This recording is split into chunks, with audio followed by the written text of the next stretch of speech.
Stella, we simplify learning. For +1, +2, NEET and JEE. Download the app now.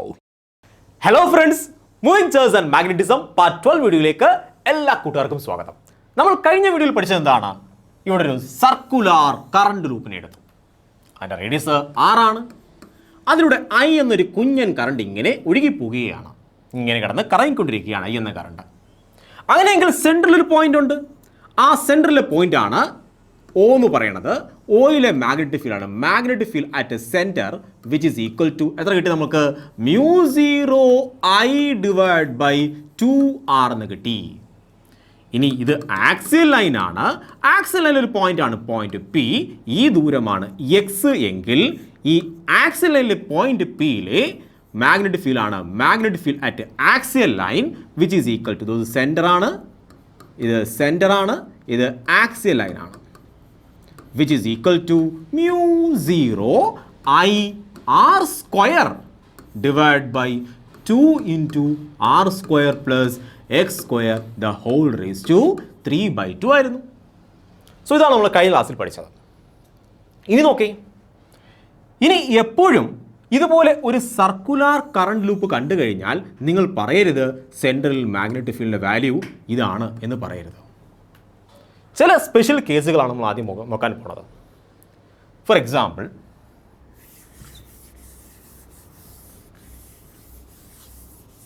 ഇവിടെയാണെങ്കിൽ ഞാനൊരു കുഞ്ഞൻ സർക്യൂട്ടിനെ വരയ്ക്കാൻ പോവുകയാണ്.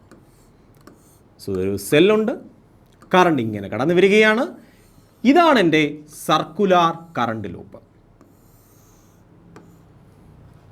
സോ I എന്ന കറണ്ട് എന്ത് ചെയ്യും? ബാറ്ററിയുടെ പോസിറ്റീവ് ടെർമിനലിൽ നിന്നും I എന്ന കറണ്ട് ദേ ഇങ്ങനെ കടന്നു വരികയാണ്. ഇവിടുത്തെ കറണ്ട് എന്ത് ചെയ്യും? രണ്ടായിട്ട് മുറിയും. സോ നേരത്തെ ആണെങ്കിൽ കറണ്ട് ഒരൊറ്റ ഡയറക്ഷനിൽ കറങ്ങിക്കൊണ്ടിരുന്നതാണ്. I എന്ന കറണ്ട് നേരത്തെ പഠിച്ചതിൽ എങ്ങനെയാണ്? ഇങ്ങനെ കറങ്ങിക്കൊണ്ടേയിരുന്നതാണ്. പക്ഷെ ഇവിടെ അങ്ങനെയാണോ? അല്ല. I എന്ന കറണ്ട് ഇവിടെ രണ്ടായിട്ട് മുറിഞ്ഞ് ഒന്ന് ഈ ഡയറക്ഷനിൽ പോവും, I1 എന്ന കറണ്ട് ഈ ഡയറക്ഷനിൽ പോവും, I2 എന്ന കറണ്ട് ഈ ഡയറക്ഷനിൽ പോവും. നമുക്കറിയാം I1ൻ്റെയും I2ൻ്റെയും വാല്യൂ ആർക്ക് ഈക്വൽ ആയിരിക്കും? ഇവിടെ I/2 ഈക്വൽ ആയിരിക്കും. കാരണം എന്താണ്? ഇത് കറക്റ്റ് സെൻറ്ററിലാണ് മുറിച്ചിരിക്കുന്നത്. സോ കറണ്ട് ഇങ്ങനെ പകുതി കറണ്ട് ഇങ്ങനെ പോവും, പകുതി കറണ്ട് ഇങ്ങനെ പോവും. അതായത് ഇവിടെ കറണ്ട് ഒരേ ഡയറക്ഷനാണോ കറങ്ങുന്നത്? അല്ല. ഇവിടെ കറണ്ട് ഒരേ ഡയറക്ഷൻ അല്ല കറങ്ങുന്നത്. ഒരു കറണ്ട് ഇങ്ങനെ കറങ്ങും, മറ്റേ കറണ്ട് തിരിച്ച് കറങ്ങും. ഒന്ന് ആൻറ്റി ക്ലോക്ക് വൈസ് ആണെങ്കിൽ ഇതെങ്ങനെയാണ്? ഇത് ആൻറ്റി ക്ലോക്ക് വൈസ് ആണ്. അപ്പോൾ ഇതുണ്ടാക്കുന്ന മാഗ്നറ്റിക് ഫീൽഡ് ഡിഫറെൻ്റ് ആയിരിക്കും. ഇവനുണ്ടാക്കുന്ന മാഗ്നറ്റിക് ഫീൽഡ് എങ്ങനെയായിരിക്കും? നമ്മൾ റൈറ്റ് ഹാൻഡ് കറണ്ടിൻ്റെ ഡയറക്ഷനിൽ മടക്കുക. സോ ഞാൻ മടക്കുകയാണ്. I1 ഡയറക്ഷനിൽ ഞാൻ കൈ മടക്കി കഴിഞ്ഞാൽ എനിക്ക് മാഗ്നറ്റിക് ഫീൽഡ് അകത്തേക്ക് കിട്ടും. അതായത് ഈ I1 എന്ന കറണ്ട് ഉണ്ടാക്കുന്ന മാഗ്നറ്റിക് ഫീൽഡ് എങ്ങനെയായിരിക്കും? ഇൻ ടു ദ പ്ലെയിൻ ആയിരിക്കും, അകത്തേക്കായിരിക്കും. മനസ്സിലാവുണ്ടോ? അതുപോലെ I2 എന്ന കറണ്ട് ആണെങ്കിലോ, I2 എന്ന കറണ്ട് എങ്ങനെയാണ് വരുന്നത്? അത് ആൻറ്റി ക്ലോക്ക് വൈസിലാണ് വരുന്നത്. So current anticlockwise വരുമ്പോൾ മാഗ്നറ്റിക് ഫീൽഡ് എങ്ങനെയാണ്? അത് ഔട്ട്വേർഡ് ഇൻ ഡയറക്ഷൻ ആണ്, പ്ലെയിന് പുറത്തേക്കാണ്. സോ അത് ഈക്വൽ കറണ്ട് ആണ് നമുക്കറിയാം. ഒരു മാഗ്നറ്റിക് ഫീൽഡ് അകത്തേക്കും മറ്റേ മാഗ്നറ്റിക് ഫീൽഡ് പുറത്തേക്കും. അതായത് ഇവിടെ കറണ്ട് ഈക്വൽ ആണ്, ലെങ്ത്തും ഈക്വൽ ആണ്. ഇവരുണ്ടാക്കുന്ന മാഗ്നറ്റിക് ഫീൽഡും ഈക്വൽ ആയിരിക്കും. ഒരു മാഗ്നറ്റിക് ഫീൽഡ് അകത്തേക്കും മറ്റു മാഗ്നറ്റിക് ഫീൽഡ് പുറത്തേക്കുമാണ് ആക്ട് ചെയ്തത്. So two equal and opposite magnetic field R acting on A point. So ഈ പോയിന്റിൽ മാഗ്നറ്റിക് ഫീൽഡ് ഈക്വൽ ആണ്, പക്ഷേ ഓപ്പോസിറ്റ് ഡയറക്ഷൻ ആണ്. അതിൻ്റെ ഫലമായിട്ട് നെറ്റ് മാഗ്നറ്റിക് ഫീൽഡ് എത്രയായിട്ട് മാറും? B അറ്റ് സെൻറ്റർ ഇവിടെ 0 ആയിട്ട് മാറും. കാര്യം മനസ്സിലായോ? സോ ഇവിടെ 0 ആകാൻ കാരണം എന്താണ്? കറണ്ട് വ്യത്യസ്തങ്ങളായ ഡയറക്ഷനിലാണ് ഒഴുകുന്നത്. ഇപ്പോൾ നിങ്ങൾക്ക് തോന്നാം, ഇവിടെയാണെങ്കിൽ കറണ്ട് ഈക്വലായിട്ട് ഡിവൈഡ് ചെയ്തതിൻ്റെ ഫലമായിട്ടല്ലേ മാഗ്നറ്റിക് ഫീൽഡിൻ്റെ വാല്യൂ 0 ആയത്? അങ്ങനെ അവിടെ നിർബന്ധമില്ല.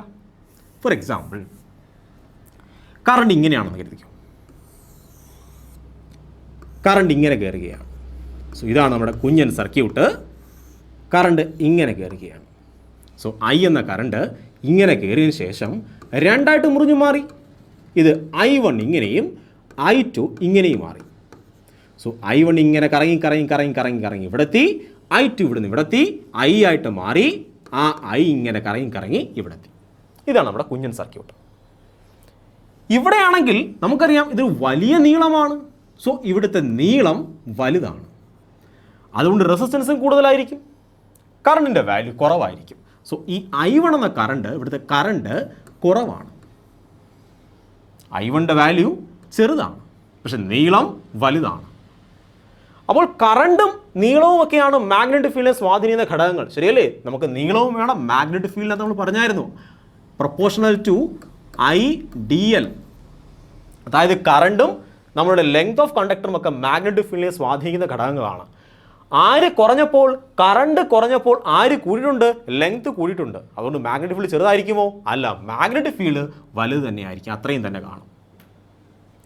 അപ്പോൾ ഇങ്ങനെ കയറിയപ്പോൾ എന്തുമാത്രം മാഗ്നറ്റിക് ഫീൽഡോ അത്രയും മാഗ്നറ്റിക് ഫീൽഡ് തന്നെ കാണും ഈ കാര്യത്തിൽ. കാര്യം എന്താണ്? ഇവിടെ ലെങ്ത് കൂടുതലാണ്. ആര് കുറഞ്ഞാൽ? കറണ്ട് കുറഞ്ഞെന്ന് പറഞ്ഞ് ലെങ്ത് ഇവിടെ കൂടുതലാണ്. ഇനി ഈ കേസിലാണെങ്കിലോ ഇവിടെ ലെങ്ത് കുറവാണ്, ഇവിടെ ലെങ്തിൻ്റെ വാല്യൂ കുറവാണ്, പക്ഷെ ആര് കൂടുതലാണ്? കറണ്ടിൻ്റെ വാല്യൂ കൂടുതലാണ്. കാരണം എന്താണ്? റെസിസ്റ്റൻസ് കുറഞ്ഞ ഭാഗമാണ്. റെസിസ്റ്റൻസ് കുറഞ്ഞുകൊണ്ട് ആര് കൂടുതലായിരിക്കും? റെസിസ്റ്റൻസ് കുറഞ്ഞുകൊണ്ട് കറണ്ടിൻ്റെ വാല്യൂ കൂടുതലായിരിക്കും. സോ I2 ഇവിടെ കൂടുതലാണ്, ലെങ്ത് ഇവിടെ കുറവാണ്. അതുകൊണ്ട് മാഗ്നറ്റിക് ഫീൽഡ് അത്ര തന്നെ കാണും. കുറവായിരിക്കുമോ? ഇല്ല, കാരണം കറണ്ട് കൂടുതലാണ്, ലെങ്ത് കുറവാണെന്ന് കരുതി ഇവിടെ മാഗ്നറ്റിക് ഫീൽഡ് കുറവായിരിക്കില്ല. പകരം ആര് കൂടുതലാണ്? കറണ്ട് കൂടുതലാണ്. സോ ഇവിടെയും ഈ കേസിലും മാഗ്നറ്റിക് ഫീൽഡ് അറ്റ് സെൻറ്റർ എത്രയായിട്ട് മാറും? 0 ആയിട്ട് മാറും. കാരണം എന്താണ്? കറണ്ട് സ്പ്ലിറ്റ് ചെയ്ത് പോയി. ഒരു കറണ്ട് ക്ലോക്ക് വൈസിലും മറ്റേ കറണ്ട് ആൻറ്റി ക്ലോക്ക് വൈസിലുമാണ് ഒഴുകിയത്. ഇനി സർക്കിളിൻ്റെ കേസിലല്ല, ഇതുപോലെ നിങ്ങൾ സിമെട്രിക്കലായിട്ടുള്ള ഏത് രൂപം എടുത്ത് നോക്ക്. ഫോർ എക്സാമ്പിൾ ഞാനൊരു സ്ക്വയർ എടുത്തു. ഇതൊരു സ്ക്വയറാണ്. കറണ്ട് ഇങ്ങനെ കയറട്ടെ, എവിടുന്നെങ്കിലും ഇറങ്ങിപ്പോയാൽ മതി, ഇവിടുന്ന് തന്നെ ഇറങ്ങണമെന്നില്ല, എവിടുന്നെങ്കിലും കറണ്ട് ഇറങ്ങിപ്പോട്ടെ. അപ്പോഴും സെൻറ്ററിലെ മാഗ്നറ്റിക് ഫീൽഡ് എത്രയായിരിക്കും? 0 ആയിരിക്കും. സെൻറ്ററിലെ മാഗ്നറ്റിക് ഫീൽഡാണ് 0. അതുപോലെ ഇവിടെ ട്രയാങ്കിൾ എടുത്തു നിങ്ങൾ. കറണ്ട് ഇങ്ങനെ കയറി, കറണ്ട് എവിടുന്നെങ്കിലും ഇറങ്ങിപ്പോട്ടെ, കറണ്ട് ഇവിടുന്ന് ഇറങ്ങിപ്പോയി, അപ്പോഴും സെൻറ്ററിലെ മാഗ്നറ്റിക് ഫീൽഡ് എത്രയായിരിക്കും? 0 ആയിരിക്കും. റെക്റ്റാങ്കിൾ എടുക്കുക നിങ്ങൾ. കറണ്ട് ഒരു ഭാഗത്ത് നിന്ന് കയറി, കറണ്ട് വേറൊരു ഭാഗത്ത് നിന്ന് ഇറങ്ങിപ്പോയി, അപ്പോഴും സെൻറ്ററിലെ മാഗ്നറ്റിക് ഫീൽഡ് എത്രയായിരിക്കും? 0 ആയിരിക്കും. ഇതുപോലെ സിമെട്രിക്കലായിട്ടുള്ള ഏത് രൂപമായാലും കറണ്ട് ഒരു ഭാഗത്ത് നിന്ന് കയറി മറ്റേ ഭാഗത്തോട് ഇറങ്ങിപ്പോവുകയാണ്. എന്ത് ചെയ്യുകയല്ല, ലൂപ്പായിട്ട് കിടന്ന് ചുറ്റുകയല്ല. ഇങ്ങനെ ലൂപ്പായിട്ട് ചുറ്റിയുള്ള കേസ് നമ്മൾ പറഞ്ഞായിരുന്നു. നമ്മൾ കഴിഞ്ഞ വീഡിയോയിൽ, മുന്നേ ഉള്ള വീഡിയോയിൽ ലൂപ്പായിട്ട് ചുറ്റുമ്പോൾ നടുക്കുള്ള മാഗ്നറ്റിക് ഫീൽഡിനെ പറ്റി പറഞ്ഞായിരുന്നു. ഇവിടെ ലൂപ്പായിട്ട് ചുറ്റുകയാണോ? അല്ല, ലൂപ്പായിട്ട് ചുറ്റുകയല്ല. ഇവിടെ ഒരു പീസ് ഓഫ് കറണ്ട് ഇങ്ങനെ പോവുകയാണെങ്കിൽ മറ്റേ പീസ് ഓഫ് കറണ്ട് എങ്ങനെയാണ്? അതിനെതിരെ സഞ്ചരിക്കുകയാണ്. അങ്ങനെയെങ്കിലാണ് മാഗ്നറ്റിക് ഫീൽഡ് അറ്റ് സെൻറ്റർ 0 ആയി മാറുന്നത്. സോ ഇതൊരു ഇമ്പോർട്ടൻറ്റ് കോൺസെപ്റ്റാണ്, നമ്മളെ തെറ്റിദ്ധരിപ്പിക്കുന്ന കോൺസെപ്റ്റാണ്. കാരണം നമ്മൾ ഇത്തരം കണക്ക് ചെയ്തിട്ട് ക്വസ്റ്റ്യൻ ഇങ്ങനെയാണ് വരുന്നതെങ്കിൽ നിങ്ങൾ ആൻസർ ആ രീതിയിൽ എഴുതി വെക്കരുത്. ഇവിടെ മാഗ്നറ്റിക് ഫീൽഡ് എത്രയായിരിക്കും? ഇവിടെ 0 ആയിരിക്കും. ഓക്കെ, സോ നമുക്കിനി നമ്മുടെ ടോപ്പിക്കിലേക്ക് വരാം. നമ്മളെന്താ പഠിച്ചുകൊണ്ടിരുന്നത്? നമ്മൾ മാഗ്നറ്റിക് ഫീൽഡിനെ പറ്റിയാണ് പഠിച്ചുകൊണ്ടിരുന്നത്. സർക്കുലാർ കറണ്ട് ലൂപ്പ് ഉണ്ടാക്കുന്ന മാഗ്നറ്റിക് ഫീൽഡിനെ പറ്റിയാണ് പഠിച്ചുകൊണ്ടിരുന്നത്.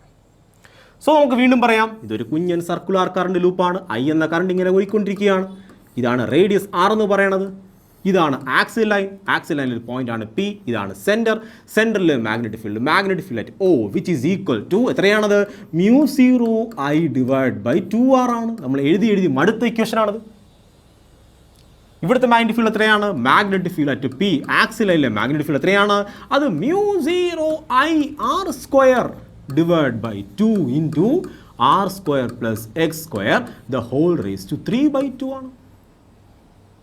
നോക്കേ, ഇവിടെയാണെങ്കിൽ മാഗ്നറ്റിക് ഫീൽഡിൻ്റെ മാക്സിമം വാല്യൂ നോക്ക്. ഇതൊരു സർക്കുലാർ കറണ്ട് ലൂപ്പാണ്. അതിൻ്റെ ഫലമായിട്ട് ചുറ്റുപാടും എല്ലാം എന്ത് ചെയ്യും? മാഗ്നറ്റിക് ഫീൽഡ് ഉണ്ടാകും. എല്ലാ ഭാഗത്തും മാഗ്നറ്റിക് ഫീൽഡിൻ്റെ വാല്യൂ ഒരുപോലെയാണോ? അല്ല. ഈ പോയിന്റിലെ മാഗ്നറ്റിക് ഫീൽഡ് ഇതാണ്, ഇവിടുത്തെ മാഗ്നറ്റിക് ഫീൽഡ് ഇതാണ്. ഏറ്റവും കൂടുതൽ വലിയ ശക്തിയിൽ മാഗ്നറ്റിക് ഫീൽഡ് കാണിക്കുന്നത് എവിടെയായിരിക്കും അറിയാമോ? സെൻറ്ററിലായിരിക്കും. സോ ഞാൻ ഗ്രാഫ് വരച്ചു കഴിഞ്ഞാൽ B ഇത് X ആണ്, ഡിസ്റ്റൻസ് ആണ്. സോ BX വരുന്ന ഒരു ഗ്രാഫ് വരയ്ക്കുകയാണ്. ഡിസ്റ്റൻസ് അങ്ങോട്ടും ഇങ്ങോട്ടും വരാമല്ലോ. സോ ഈ പോയിൻ്റാണ് Q. നമ്മൾ ഗ്രാഫ് വരച്ചു കഴിഞ്ഞാൽ നമുക്ക് മനസ്സിലാവും, ഇതാണ് എൻ്റെ സെൻറ്റർ, ഇങ്ങോട്ട് ഡിസ്റ്റൻസ് ആണ്, X എന്ന ഡിസ്റ്റൻസ് ആണ്. സെൻട്രൽ മാഗ്നറ്റിക് ഫീൽഡ് എങ്ങനെയായിരിക്കും? മാക്സിമം ആയിരിക്കും. ഇനി ഇങ്ങോട്ട് വരുന്നതനുസരിച്ച് മാഗ്നറ്റിക് ഫീൽഡ് കുറഞ്ഞു വന്നുകൊണ്ടിരിക്കും.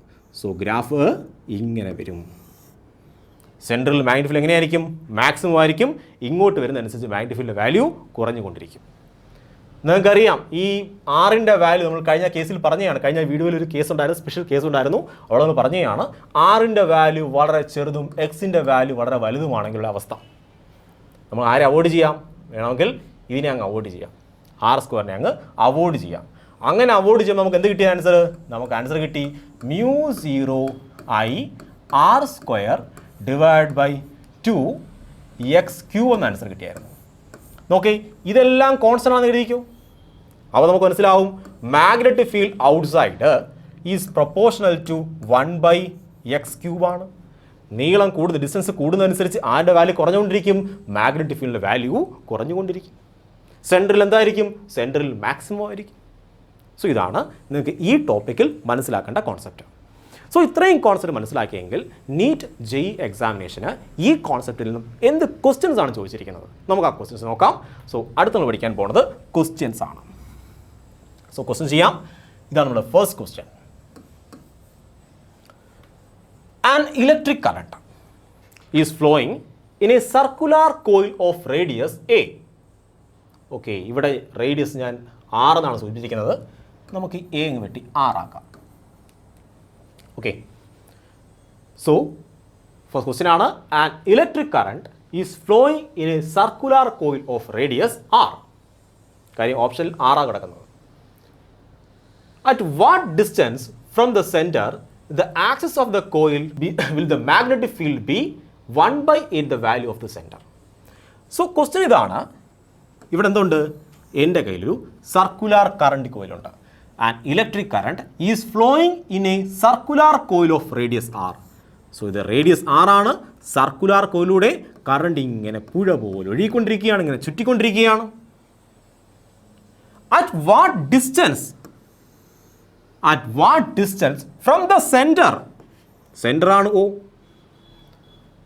On the axis of the coil will the magnetic field, so ഇവിടുത്തെ magnetic field എന്ന് പറഞ്ഞാൽ B ആണ് എങ്കിൽ 1/8. സോ ഈ പോയിന്റിലെ മാഗ്നറ്റിക് എത്ര ആയിരിക്കണം? B/8 ആയിരിക്കണം. അങ്ങനെയെങ്കിൽ ഈ ഡിസ്റ്റൻസ് എത്രയെന്നാണ് ക്വസ്റ്റ്യൻ. സോ ക്വസ്റ്റ്യൻ മനസ്സിലായോ? സെൻട്രലിലെ മാഗ്നറ്റിക് ഫീൽഡ് എത്രയാണ്? B ആണ്. അങ്ങനെയെങ്കിൽ എക്സ് അകലത്തുള്ള മാഗ്നറ്റിക് ഫീൽഡ് B/8 ആണ് എങ്കിൽ എക്സിൻ്റെ വാല്യൂ എത്രയാണ്? ഓപ്ഷൻ ഉണ്ട്, നമുക്ക് നോക്കാം ഏത് ഓപ്ഷനാണ് ശരിയായതെന്ന്. സോ എനിക്ക് പറയാം, ഇവിടുത്തെ മാഗ്നറ്റിക് ഫീൽഡിൻ്റെ ഇക്വേഷൻ എനിക്കറിയാം. എന്താണ്?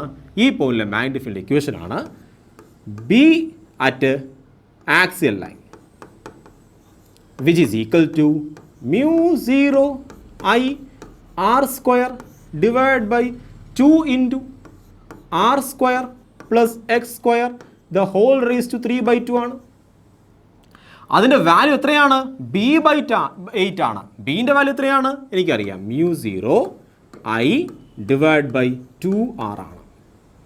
സോ ഇതിൻ്റെ 1/8 ടൈമാണ് ഇതെന്ന് പറഞ്ഞിട്ടുണ്ട്. സോ നമുക്ക് മാറ്റി എഴുതാം.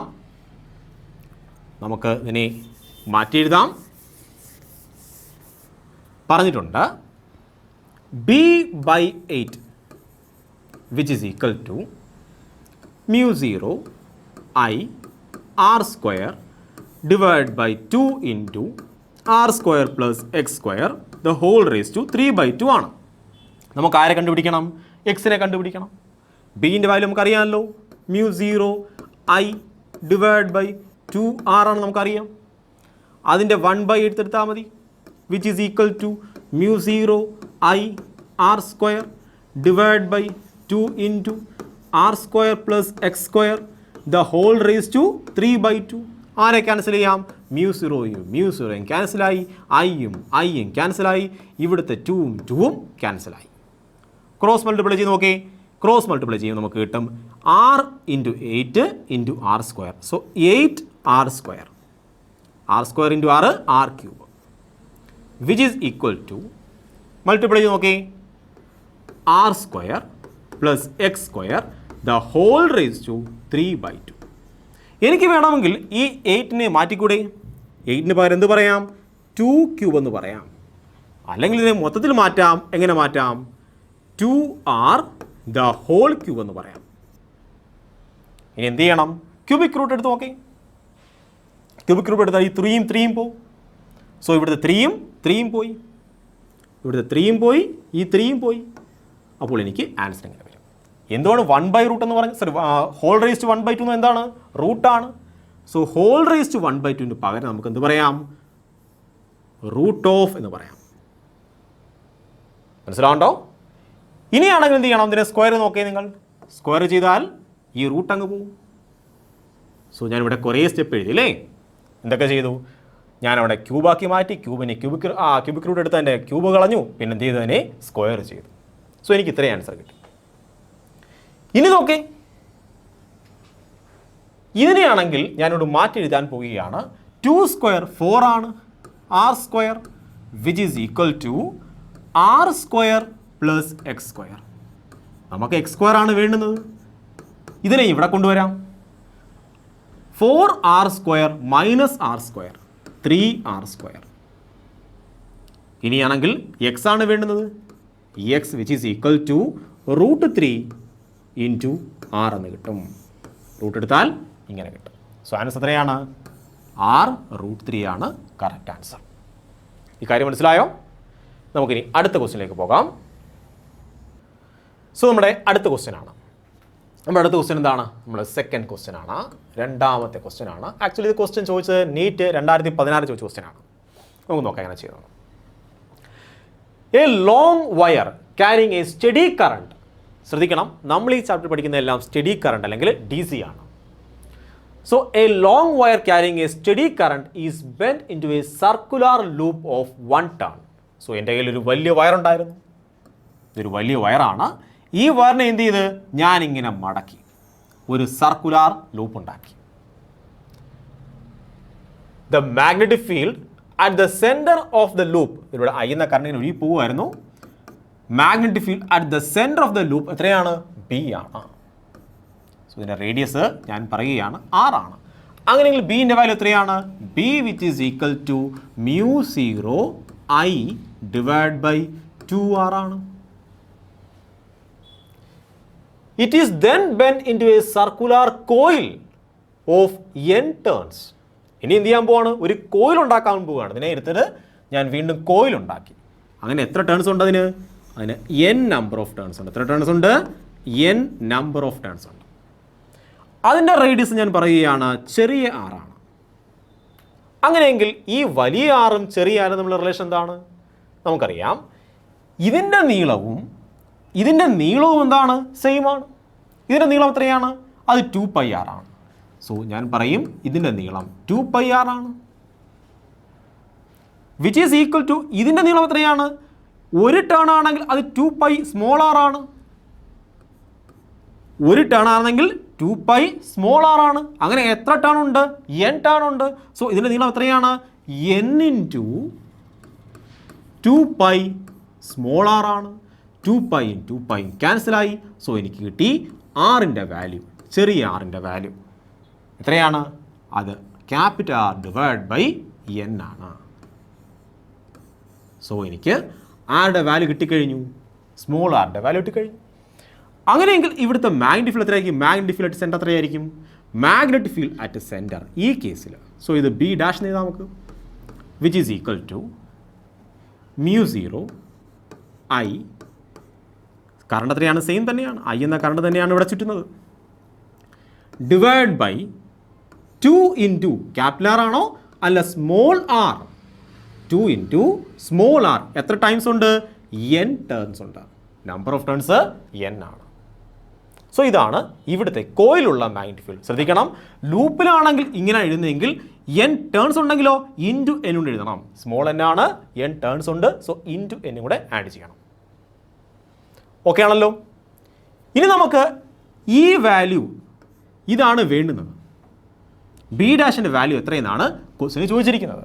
സോ എനിക്ക് ഈ ആറിന് പകരം എന്ത് പറയാം?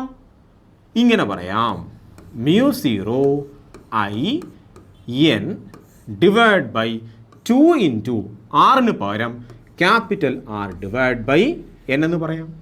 ഈ n എന്തെയും റെസിപ്രോക്കൽ എടുത്ത് മൂളിപ്പോവും. അപ്പോൾ എങ്ങനെ വരും? എനിക്ക് കിട്ടും μ0 I n divide by 2R. ഈ r ഈ n എന്തെയും മൂളിപ്പോവും. സോ n സ്ക്വയർ ആൻസർ കിട്ടും. ഇതിൻ്റെ വാല്യൂ എന്താണ്? ഇതിൻ്റെ വാല്യൂ ബി ആണ്. സോ ഞാൻ പറയും which is equal to B into n square ആണ്.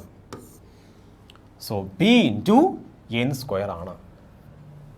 എൻ സ്ക്വയർ ഇൻറ്റു ബി ആണ്. സോ ഇതാണ് ഇതിൻ്റെ ആൻസർ. ഇപ്പോൾ നമുക്കൊരു കാര്യം മനസ്സിലായി കാണാം. ഇതിൽ നിന്നും നിങ്ങൾക്ക് മനസ്സിലായ കാര്യം എന്താണ്?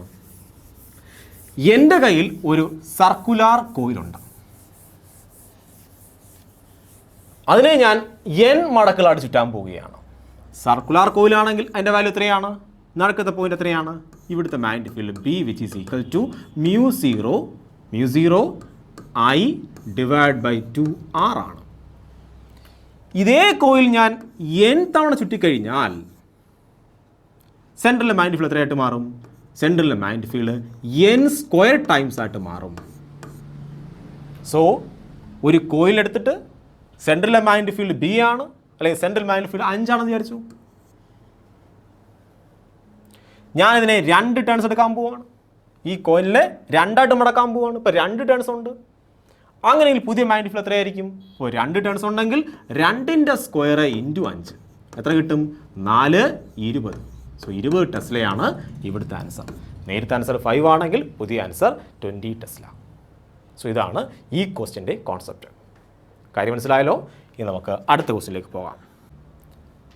നമ്മുടെ തേർഡ് ക്വസ്റ്റ്യൻ ആണത്. തേർഡ് ക്വസ്റ്റ്യൻ ഇത് 2012 ചോദിച്ച ക്വസ്റ്റ്യനാണ്. നമുക്ക് നോക്കാം.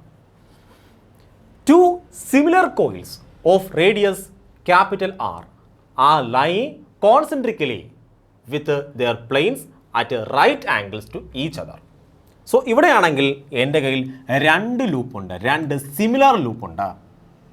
അവരുടെ റേഡിയസ് സെയിം ആണ്, 6 തന്നെയാണ്. അത് എങ്ങനെയാണ്? അത് concentrically with their plane in right angles ആണ്. അതായത് ഒരു ലൂപ്പ് ഇങ്ങനെയാണെങ്കിൽ മറ്റേ ലൂപ്പ് ഇങ്ങനെയാണ്. തമ്മിൽ ആംഗിൾ എത്രയാണ്? അവിടെ പ്ലെയിൻ തമ്മിലുള്ള ആംഗിൾ 90 ഡിഗ്രിയാണ്. ഇത് XY പ്ലെയിൻ ആണെങ്കിൽ ഇത് YZ പ്ലെയിന് കിടക്കുകയാണ്. രണ്ടും 2 പ്ലെയിനിലാണ്. തമ്മിൽ ആംഗിൾ എത്രയാണ്? 90 ഡിഗ്രിയാണ്. ദ കറണ്ട്സ്, രണ്ടിൻ്റെ റേഡിയസ് സെയിം തന്നെയാണ്. The currents flowing in them are I and 2I. So ഇതിലൂടെ പോകുന്ന കറണ്ട് 2I ആണെങ്കിൽ ഇതിലൂടെ പോകുന്ന കറണ്ട് I ആണ്. നമുക്ക് എങ്ങനെയാണോ എടുക്കാം? തിരിച്ചോ മറിച്ചോ എടുക്കാം. The resultant magnetic field induction at the centre will be. The resultant magnetic field induction എന്ന് പറഞ്ഞാൽ മാഗ്നറ്റിക് ഫീൽഡ് എത്രയേ ഉള്ളൂ. At the centre will be. സെൻറ്ററിലുള്ള മാഗ്നറ്റിക് ഫീൽഡ് എത്രയാണ്? ഇവിടുത്തെ ബി നെറ്റ് എത്രയാണ്? ആകെ മാഗ്നറ്റിക് ഫീൽഡ് എത്രയാണ്? സോ ഇവിടെയാണെങ്കിൽ 2 കറണ്ട് ഉണ്ട്. ഒരു കറണ്ട് ഇങ്ങനെ കടന്നു പോവുകയാണ്, മറ്റു കറണ്ട് ഇങ്ങനെയാണ്. അങ്ങനെയെങ്കിൽ ഈ പോയിന്റിലെ മാഗ്നറ്റിക് ഫീൽഡ് ഡയറക്ഷൻ എങ്ങനെയാണ്? നമുക്ക് ആദ്യം നോക്കാം. ഈ പോയിന്റിലെ മാഗ്നറ്റിക് ഫീൽഡ് എങ്ങനെയൊക്കെ ആക്ട് ചെയ്യും? ഏതൊക്കെ മാഗ്നറ്റിക് ഫീൽഡ് ആക്ട് ചെയ്യും? ഈ കോയിൽ എന്ത് ചെയ്യും? മാഗ്നറ്റിക് ഫീൽഡ് ഉണ്ടാക്കും. ഈ കോയിൽ എന്തുണ്ടാകും? മാഗ്നറ്റിക് ഫീൽഡ് ഉണ്ടാക്കും. സോ നമുക്ക് ഈ കോയിലിന് ആദ്യം എടുക്കാം. ഈ കോയിൽ എന്ത് ചെയ്യും? ഇങ്ങനെ ചുറ്റാൻ പോവുകയാണ്. സോ കറണ്ട് ഇങ്ങനെ ചുറ്റുകയാണ്. ഓക്കെ, കറണ്ട് ഇങ്ങനെ ചുറ്റുകയാണ്. കറണ്ട് ഇങ്ങനെ ചുറ്റുന്നതെങ്കിൽ നമ്മുടെ കൈ എന്ത് ചെയ്യണം? ഇങ്ങനെ പിടിക്കണം. കറണ്ട് ഏത് ഡയറക്ഷനിലാണോ പോണേ ആ ഡയറക്ഷൻ കൈ പിടിക്കണം. സോ ഇങ്ങനെയാണ് ഇവിടുത്തെ മാഗ്നറ്റിക് ഫീൽഡ്. സോ ഇവൻ ഉണ്ടാക്കുന്ന മാഗ്നറ്റിക് ഫീൽഡ് എങ്ങനെയാണ്? അത് ഇങ്ങനെയാണ്. ഞാനിതിനെ ബി എന്ന് സൂചിപ്പിക്കാൻ പോവുകയാണ്. കാര്യം രണ്ടും സെയിം മാഗ്നറ്റിക് ഫീൽഡ് ആയിരിക്കും. കാര്യം സെയിം റേഡിയസ് ആണ്. അല്ലല്ല, സെയിം മാഗ്നറ്റിക് ഫീൽഡ്, കാരണം കറണ്ട് വ്യത്യാസമാണ്. ഓക്കെ, ഇവിടുത്തെ മാഗ്നറ്റിക് ഫീൽഡ് B1 ആണ്.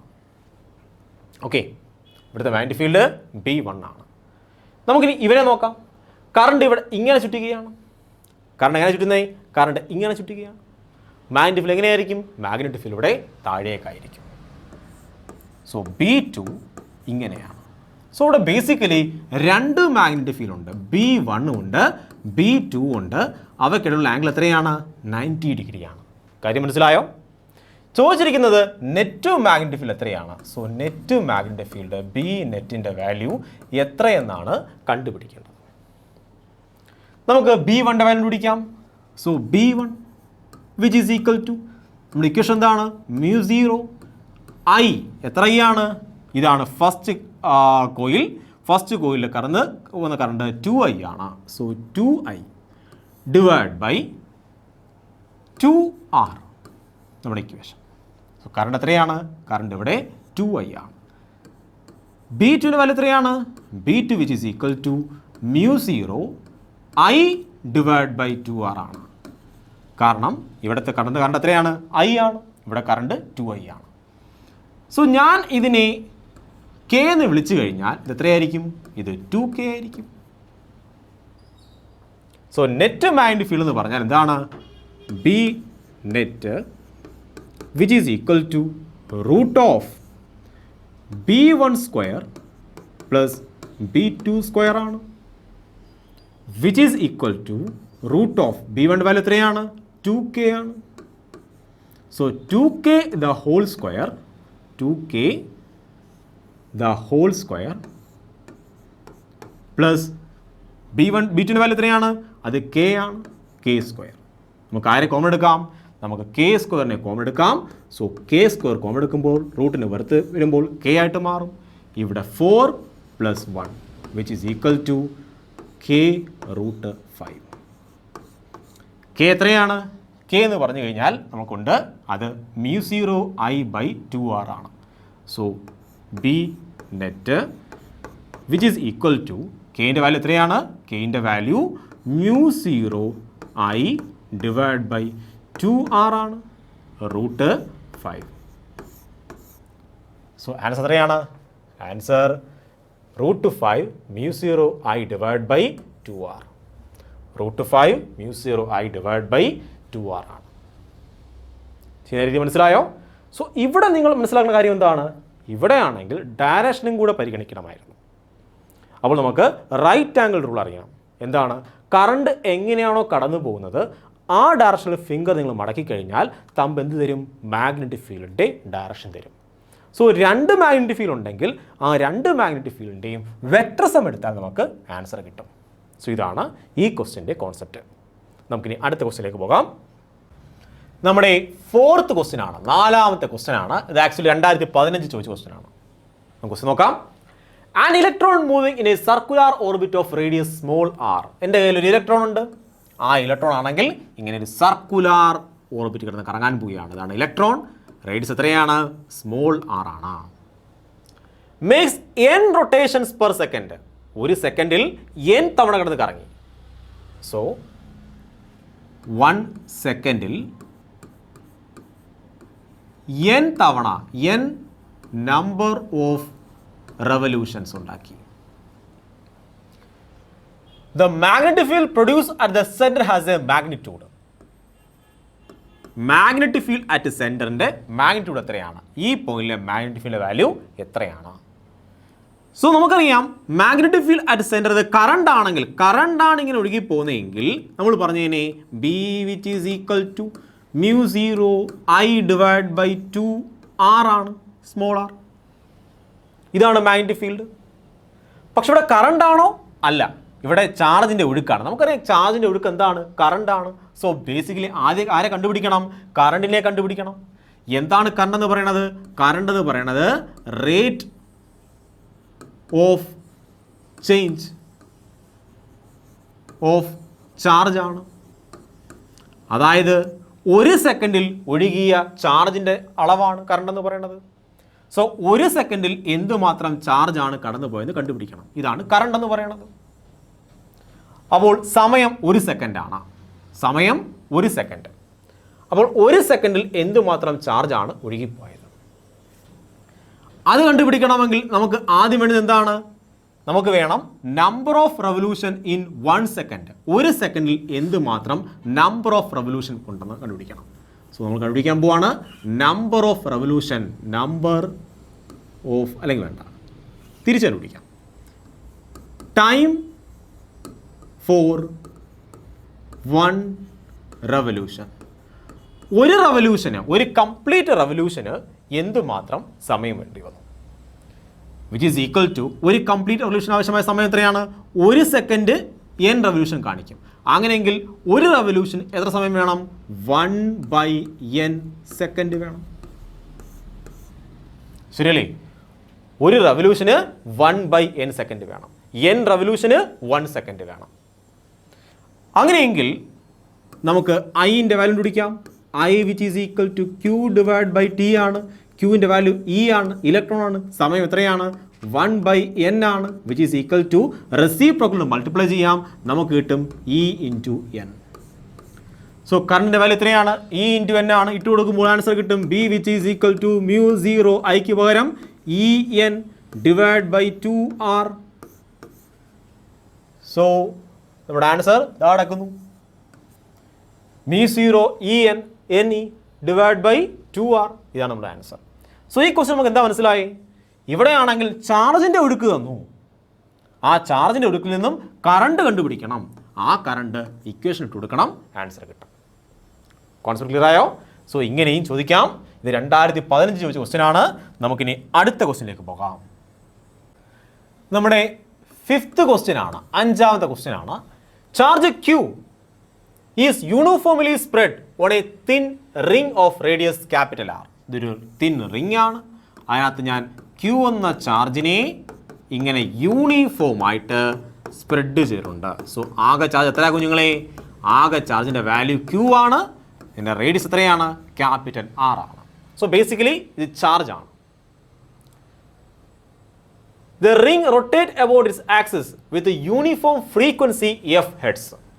So ഇതിൻ്റെ number of rotation per second. ഇതാണ് ഫ്രീക്വൻസി എന്ന് പറയുന്നത്. എത്രയാണത്? അത് എഫ് ആണ്. നമ്മൾ നേരത്തെ ക്വസ്റ്റ്യൻ നോക്കിക്കഴിഞ്ഞാൽ ആ നേരത്തെ ക്വസ്റ്റ്യനിൽ ഫ്രീക്വൻസി എത്രയായിരുന്നു? N rotation per second. Actually basically എന്താണ്? എൻ എന്ന് പറയുന്നത് ഫ്രീക്വൻസിയാണ്. അപ്പോൾ ഫ്രീക്വൻസി തന്നു കഴിഞ്ഞാൽ പെട്ടെന്ന് കറണ്ടിൻ്റെ വാല്യൂ കിട്ടും. എങ്ങനെയാണ്? കറണ്ടിൻ്റെ വാല്യൂ വേണമെങ്കിൽ current which is equal to frequency into charge ആണ്. Current which is equal to frequency into charge, ശരിയല്ലേ? Current which is equal to frequency എത്രയായിരുന്നു? എൻ ആണ്. അങ്ങനെയെങ്കിൽ ഈ ക്വസ്റ്റ്യനിലാണെങ്കിലോ, ഈ ക്വസ്റ്റ്യനിൽ 5th ക്വസ്റ്റ്യനിൽ പറഞ്ഞിരിക്കുന്നത് ഫ്രീക്വൻസി ഉണ്ട് എഫ്, അങ്ങനെയെങ്കിൽ ചാർജിൻ്റെ വാല്യൂ ഉണ്ട് ക്യൂ, കറണ്ട് എത്രയായിരിക്കും? നമുക്ക് പെട്ടെന്ന് എഴുതാം, current which is equal to frequency into charge.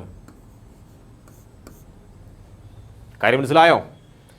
Equation പെട്ടെന്ന് എഴുതാമല്ലോ. നിസ്സാരമായ question. Mu 0 I divide by 2r which is equal to ഐക്ക് പകരം എന്ത് പറയും? Mu 0 F Q divide by 2r. So ഇതാണ് answer. Mu 0 F Q by 2r. So ഇതാണ് answer. കാര്യം മനസ്സിലായോ? സോ നമുക്ക് പെട്ടെന്ന് കിട്ടും, ഇതാണ് current which is equal to frequency into charge ആണ്. ഇങ്ങനത്തെ ക്വസ്റ്റ്യൻ വെച്ച് കഴിഞ്ഞാൽ പെട്ടെന്ന് നമുക്ക് എന്ത് ചെയ്യാം? ആൻസറിലേക്ക് എത്തിച്ചേരാൻ കഴിയും. നമുക്ക് അടുത്ത ക്വസ്റ്റ്യൻ നോക്കാം. സോ നമ്മൾ അടുത്ത ക്വസ്റ്റ്യൻ അല്ലെ കോൺസെപ്റ്റ്, ക്വസ്റ്റ്യൻ എന്ന് പറയേണ്ട ആവശ്യമില്ല, ഒരു കോൺസെപ്റ്റ്. ഇവിടെയാണെങ്കിൽ എൻ്റെ കയ്യിൽ ഒരു കറണ്ട് ഉണ്ട്. ഇതൊരു സർക്കുലർ ലൂപ്പാണ്. ലൂപ്പിൻ്റെ റേഡിയസ് R1 ആണ്. ഇവിടെ കറണ്ട് ഇങ്ങനെ കടന്നു പോവുകയാണ്, I എന്ന കറണ്ട് കടന്നു പോവുകയാണ്. എൻ്റെ കയ്യിൽ വേറെയും ഒരു ലൂപ്പുണ്ട്, വേറെയും ഒരു സർക്കുലാർ ലൂപ്പുണ്ട്. ഇതാണ് എൻ്റെ 2ാമത്തെ സർക്കുലാർ ലൂപ്പ്. അതിൻ്റെ റേഡിയസ് എന്ന് പറഞ്ഞാൽ സ്മോൾ r2 ആണ്. അതിലൂടെ കടന്നു പോകുന്ന കറണ്ട് സെയിം ഡയറക്ഷനാണ്, I തന്നെയാണ്. അങ്ങനെയെങ്കിൽ സെൻറ്ററിലുള്ള മാഗ്നറ്റിക് ഫീൽഡ് എത്രയാണ്? സോ ഇവിടെ 2 ലൂപ്പുകളുണ്ട്. അപ്പോൾ എന്ത് ചെയ്യണം? ആഡപ്പ് ചെയ്യണം അല്ലെങ്കിൽ സബ്ട്രാക്ട് ചെയ്യണം. കറണ്ട് എങ്ങനെയാണ് കടന്നു പോകുന്നത്?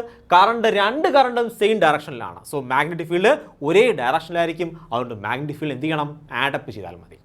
സോ ഒന്നാമത്തെ മാഗ്നറ്റിക് ഫീൽഡ് B1 ആണെങ്കിൽ രണ്ടാമത്തെ മാഗ്നറ്റിക് ഫീൽഡ് B2 ആയിരിക്കും. സോ B1 + B2 ആണ് എന്ത്? B net magnetic field. എങ്ങനെയാണെങ്കിൽ സെയിം ഡയറക്ഷൻ ആണെങ്കിൽ. സോ രണ്ടും സെയിം കറണ്ട് ആണ്. നമുക്ക് പറയാം B1 which is equal to mu 0 I divide by 2r1. B2 which is equal to mu 0 I divided by 2r2. Add ചെയ്യുമ്പോൾ നമുക്ക് കോമൺ എന്തെടുക്കാം? B നെറ്റ് കോമൺ ആണ് എടുക്കാം. mu 0 I by 2നെ കോമൺ എടുക്കാം. mu 0 I by 2നെ common എടുത്താൽ നമുക്ക് കിട്ടും 1/r1 plus 1/r2. So ഇതാണ് net magnetic field. ഇനി ഇങ്ങനെയാണെങ്കിലോ ഒരു കറണ്ട് എന്ന് പറയുന്നത് തിരിഞ്ഞാണ് വരുന്നത്, ഈ കറണ്ട് തിരിഞ്ഞാണ്.